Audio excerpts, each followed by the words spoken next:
Welcome back sa dyan mga boss. Itong update tayo sa project natin mga boss. So bali pala yung mga boss, nagawa na natin yung steel deck na sampalan natin. So bali pala mga boss, ang araw lang ginawa lang ito mga boss. So ayan mga project natin mga boss. Ayan sinasabi ko mga boss, na talagang kailangan pag gagawa ka ng ganyang bagay na trabaho, kailangan nasa plano mo talaga, automatic, pinag-iisip mo maigi para pagdating na actual mga boss, hindi tayo medyo mahirapan. So bali pala yung mga boss, pasok yan sa mga biga lahat. Walang mga post yan dyan, walang mga post na nakasetting mga boss yan naman. Talagang bawat mga dulo niya mga boss may naka-spot yan, pati mga dugtungan pinasiguran natin yan. Puro ba yung mga boss naka full width? Tingnan niyo mga boss. Practice pa lang yan boss, wala ko marunong na. O yan mga boss, mga puro iba ng ano, skill natin na hindi natin pwede bumayabang. Tingnan mga boss ang pagkahinang pa lang oh. O tingnan niyo naman, kaliskis bayawak mga boss. O practice pa lang yan, tingnan niyo naman.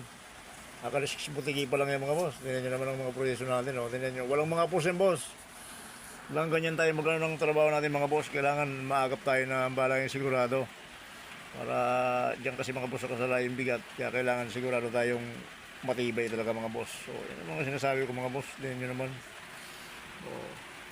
So bale pa lang boss kung hindi lang nag-uulanan. Matik na yan boss. Mga 2 days enough lang yan. Side yan lahat mga boss. O yan. Yan ang mga puso natin mga boss. Kaya yan sa akin mga boss.